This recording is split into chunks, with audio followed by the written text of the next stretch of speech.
Hi అండి. నిన్న రోజా కొంచెం అతి చేసినట్టయితే కనిపించింది నాకైతే. ఆమె అత్యుత్సాహం ఏదో దొరికిందే ఛాన్స్ అన్నట్టు చాలా రోజుల తర్వాత ఏదో పెద్ద సిఐడి ఇన్స్పెక్షన్ పెట్టుకున్నట్టు చేశారు. సరే ఏదైనప్పటికీ ఆ గోవులు ఏదైతే చనిపోయిన దానికి మనం ఖచ్చితంగా ఇప్పుడున్న అధికార పార్టీ అయితే దానికి సమాధానం చెప్పాల్సి ఉంటుంది. క్లియర్గా ఏం జరుగుతుంది అక్కడ ఏందని చెప్పాల్సి ఉంటుంది. అక్కడ ఉన్న ఏదో పల్లవ శ్రీనివాస అతని పేరు ఏదో అతనైతే ఛాలెంజ్ కూడా విసిరడం చూసాం రమ్మని. ఆ తర్వాత పోలీసులు ఏమో ఎవరు రావడానికి లేదు, ఒకరిద్దరు తప్ప ఎక్కువ రావడం లేదని చెప్పారు. అక్కడికి ఒక వరుసగా చూస్తే వైసీపీ వాళ్ళు చాలామంది వచ్చారు. అక్కడ కార్యకర్తలు రోజా లాంటి వాళ్ళు మిగతా చాలామంది వచ్చారు కార్యకర్తలు. వాళ్ళందరినీ ఎలో చేయడానికి కుదరదు కదా, వాళ్ళందరినీ ఎలో చేయలేదు. వాళ్ళందరూ బయట అయితే కూర్చొని ధర్నా చేశారు. సరే ఇదంతా పక్కన పెట్టేస్తే రోజా ఏం మాట్లాడిందో మనం ఒకసారి మాట్లాడుకుందాం. రోజా ఏం చెప్పిందంటే, ఏదైతే శ్రీవారు ఎవరైతే వెంకటేశ్వర స్వామికి అన్యాయం చేస్తే అతను వదిలిపెట్టాడు, ఖచ్చితంగా శిక్షిస్తానని చెప్పారు. అలానే చంద్రబాబు నాయుడు గారు ఒకప్పుడు యాక్సిడెంట్ అయింది, మనం చూసాం. చాలా అదే నక్సలైట్ అయితే బాంబు పెడితే దాని గురించి తప్పించుకున్నాడు కదా, దాన్ని ఉద్దేశించి మాట్లాడాలనిపించింది. ఆ తర్వాత పవన్ కళ్యాణ్ గురించి కూడా మాట్లాడింది. అతను కూడా శ్రీవారి ఆగ్రహానికి లోనయ్యాడని చెప్పారు. ఎందుకంటే రీసెంట్గానే జరిగిందని ఒక మాట వాడిందంటే మార్క్ శంకర్ ప్రమాదం నుంచి తప్పించుకున్నాడు కదా ఇలా చేయడం వల్ల అంట. ఇలా అనుకుంటే మరి జగన్మోహన్ రెడ్డికి ఎన్ని జరగాల్సి ఉంటుంది? ఈ రోజు అసలు జగన్మోహన్ రెడ్డి ప్రాణాలతో ఉంటాడా? వాళ్ళ అధినేత క్రిస్టియన్ మతస్థుడు. మరి మన హిందూ దేవతలపైన ఇన్ని జరిగితే కూడా ఆయన ఏమైనా స్పందించాడు, ఏమైనా చేశాడా?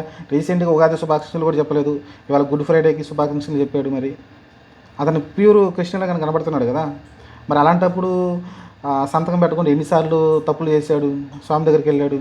ఒక అన్య మతస్థులు వెళ్ళినప్పుడు ఖచ్చితంగా డిక్లరేషన్ మీద సంతకం పెట్టుకుని వెళ్ళాడు. అప్పుడున్న అధికారంతో అలా పెట్టకుండా ఎవరు అధికారులు కూడా చెప్పలేదు, భయపడి ముఖ్యమంత్రి హోదాలో ఉన్నాడని చెప్పలేదు. అవన్నీ తప్పులే కదా. ఆ స్వామికి ఏదైతే ఉన్నాయో రూల్స్ అండ్ రెగ్యులేషన్ తప్పులు చేశాడు కదా అన్నీ. సరే అది పక్కన పెట్టేద్దాం. ఈ గోవులు అనేది చనిపోతున్న విషయం వైసీపీ ఉన్నప్పుడు చనిపోయినాయి, ఇప్పుడు చనిపోతున్నాయి, ముందు కూడా చనిపోతాయి. రకరకాల కారణాల వల్ల రకరకాల జబ్బులు వస్తాయి. కానీ ఫైండ్ అవుట్ చేయాలి దేని వల్ల చనిపోతున్నాయి. మనం పెట్టే ఆహారం వల్ల చనిపోతున్నాయా, లేకుంటే అక్కడ ఏమన్నా కీటకాలు ఏమన్నా కుడుతున్నాయా, లేకుంటే వేరే ఇన్స్పెక్షన్ ఏమైనా వస్తుందా, వాటర్లో ఏమన్నా కలుస్తుందా అనేది ఇట్లాంటివన్నీ ఇన్స్పెక్షన్ చేసి కరెక్ట్గా పాయింట్అవుట్ చేయాలి. దాని గురించి మాట్లాడాలి. కానీ ఒక గోవు చనిపోతే ఇంకా ముఖ్యమంత్రి పాపం చేశాడు, పవన్ కళ్యాణ్ పాపం చేశాడంటే అది అర్థం పద్ధతిని ఆరోపణలా కనిపిస్తుంది. తెలివి తక్కువతోటి మాట్లాడేటైతే నాకు అనిపించింది రోజా అయితే. అంత తెలివి తక్కువతనంతో మన దాకా మంత్రిగా కూడా పనిచేసిందామా, అంత తెలివి తక్కువతనంతో మాట్లాడనుకోలేదు. కానీ అలానే మాట్లాడింది. నిన్న విషయం చూస్తే గోవుల విషయంలో మాట్లాడితే అలానే ఉంది. ఏదైనా పాయింట్ టు పాయింట్ మాట్లాడితే బాగుండేది. ఏదైనా శాపనార్థాలు పెట్టినట్టు అనిపించింది నాకైతే. అలా అనుకుంటే జగన్మోహన్ రెడ్డికి ఎన్ని శాపాలు ఉండాలో నాకైతే అర్థం కావట్లేదు వాళ్ళ నాయకుడికి. సరే ఏదేమైనప్పటికైతే గోవులు అయితే చనిపోయిన మాట వాస్తవం. కానీ ఎన్ని చనిపోయినా తెలియదు. వాళ్ళైతే కొన్ని ఏజ్ రీత్యా చనిపోయిన చెప్తున్నారు, కొంతమంది కొన్ని వేరే ముసలి అయిపోయిన తర్వాత చనిపోయిన చెప్తున్నారు.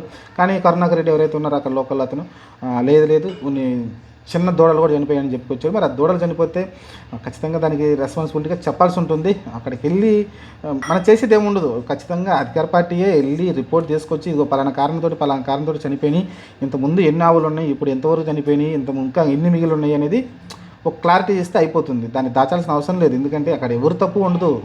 ఖచ్చితంగా చిన్న లోపాలే ఉంటాయి తప్ప. ఎందుకంటే జంతువులు అనేవి మామూలుగానే అవి చిన్న ఇన్స్పెక్షన్ ఇలాంటి వచ్చినా కూడా అవి తట్టుకొని బయట పడిపోతుంటాయి. వాటికి ఎందుకంటే అంత హ్యూమినిటీ పవర్ అనేది ఉంటుంది, వాటికి మంచిగానే శక్తి అనేది ఉంటుంది. కానీ చనిపోతున్నాయి అంటే వేరే ఏది పెద్ద కారణమే ఉండొచ్చు. దాన్ని ఫైండ్ అవుట్ చేయాల్సి ఉంటుంది. అది త్వరగా ఫైండ్ అవుట్ చేసి దాన్ని క్లారిటీ ఇస్తే అయిపోతుంది తప్ప ఇంత రచ్చ చేయాల్సిన అవసరం లేదు. ప్రతి సవాళ్ళు అవసరం లేదు. నేను ఆ సవాల్ విసరబట్టే కదా వైసీపీలో అంతమంది వచ్చారు. వచ్చిన తర్వాత వీళ్ళు హుందాగా ప్రవర్తించలేదు. లోపలికి అంతమంది పోయి ఏం చేస్తారు చెప్పండి? అవన్నీ బెదిరిపోయి అన్నీ అక్కడ అంతా చేయడం తప్ప ఏమి ఉండదు ఆడ. ఆల్రెడీ వాళ్ళకి సంబంధించిన వ్యక్తిని అయితే లోపలికి పంపించారు కదా, ఆ వ్యక్తి అయితే చూసుకుని వస్తారు కదా. వచ్చిన ప్రతి ఒక్కరిని లోపలికి అలో చేయాలంటే కుదిరే పని కాదు కాబట్టి అది రాంగ్. అందరినీ లోపలికి తీసుకెళ్ళాలి. ఇంకంటే రాష్ట్రంలో ఉన్న అందరూ వైసీపీలు అందరూ వచ్చి లోపలికి వెళ్ళి గోశాలు చూస్తామంటే రోజు అది ఒక ఎలా ఉంటుందంటే అదొక అంటే ఎగ్జిబిషన్ లాగా అయిపోద్ది. వచ్చి రోజు దాన్ని పరామర్శించడం, ఆవులను చూడటం, వాటి ఫ్రీడమ్కి మనం భంగం కలిగించినట్టు అవుద్ది. సరే ఇది అర్థం చేసుకొని ముందుకెళ్ళాలి. సరే ఏదైనప్పటికైతే రోజా మాట్లాడిన దాంట్లో అర్థం పద్ధతి అయితే నాకు అనిపించింది. మరి మీకేమనిపించింది? రోజా మాట్లాడినట్టు కరెక్ట్ అనిపిస్తే కామెంట్ చేయండి, తప్పు అనిపిస్తే కామెంట్ చేయండి.